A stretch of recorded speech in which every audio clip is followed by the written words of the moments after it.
Welcome to Property Nomads on YouTube. The Bank of England has increased its base rate to 5%. It's a jump of 0.5%. That happened yesterday on the 22nd of June.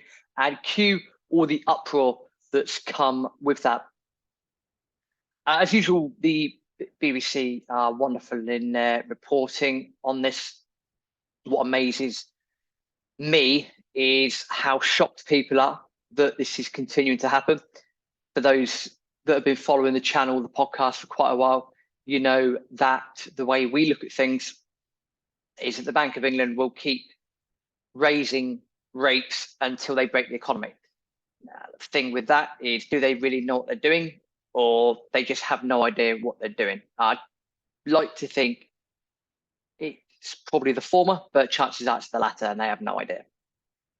The thing with all these interest rate increases is that the effect of them won't be felt in the economy for 12 to 18 months.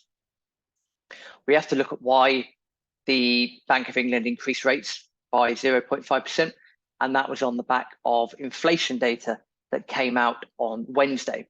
I believe inflation remained about 8.7% throughout May. So that's affected the decision that the Bank of England took yesterday.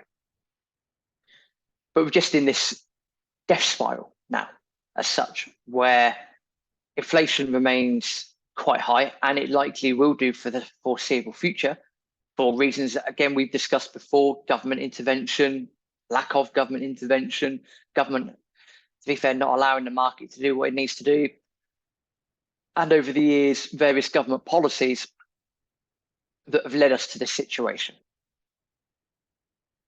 So inflation is going to be around for quite a while. That's just, we have to hold our hands up. We have to accept that. That's part of life. That's part of this cycle. That's what's going to happen. What amazes me, probably amazes you as well, is how people are continually surprised about this.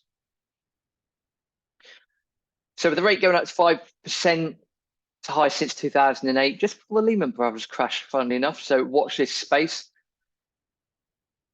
What makes me laugh, and it makes me laugh and cry at the same time a little bit inside, after the interest rate rise was announced, Mr. Sunak said that the government would remain steadfast and stick to its plan, end quote, to bring down inflation. I'd like to know what plan that is, because things clearly aren't working. Because, oh yeah, this is the same government that have stopped us importing Russian goods and supplies, which sort of we need to generate food, grow food. And if we'd have been able to have done that, then that'd have been great, because then food inflation wouldn't be where it is. But of course, we had to ban Russian goods coming in. And the reason we had to do that is because NATO kept prodding Russia. Russia invaded Ukraine, and then, basically the West lost its, got to try and keep this as YouTube friendly as possible. With pandemics, furlough, increased cash flow, increased basic printing, print, increases the currency supply, no bueno for everything else, because no one else is actually producing anything. Prices go up as well. All the mixture, all the above has led us to where we are. And then in terms of stimulating the housing market, again, after about 6 months of pandemic, came down to a lot of things to do with stamp duty changes, bits and bobs like that. So all of that combined with then renter reform bills and changing the amount of supply on the rental market, has basically everything's going up, and it's not good. Without wanting to sound like a broken record, this is going to continue for a while. And again, the Bank of England, with all due respect, the only tool they have in their arsenal is increase or decrease interest rates. Modern monetary theory is wonderfully dire, but this is what we're going to see moving forwards. So what does this mean for next time they meet? I don't really know. Chances that will probably go up again, because what no one's really paying attention to is all of this. And Mark Champ from War Financial said this before. It's looking at the supply side of things, and the supply side of things in the UK, no bueno. It is not very good at all. In order to change the supply side of things, There are ways in which you can make that relatively quick, but a lot of things when it comes down to energy, they're quite slow, really, really are slow. And that's just years and years and years of misguided policy, shall we say, from government. And when we're talking years, we're talking 10, 20, 25 years of misguided and poor policy.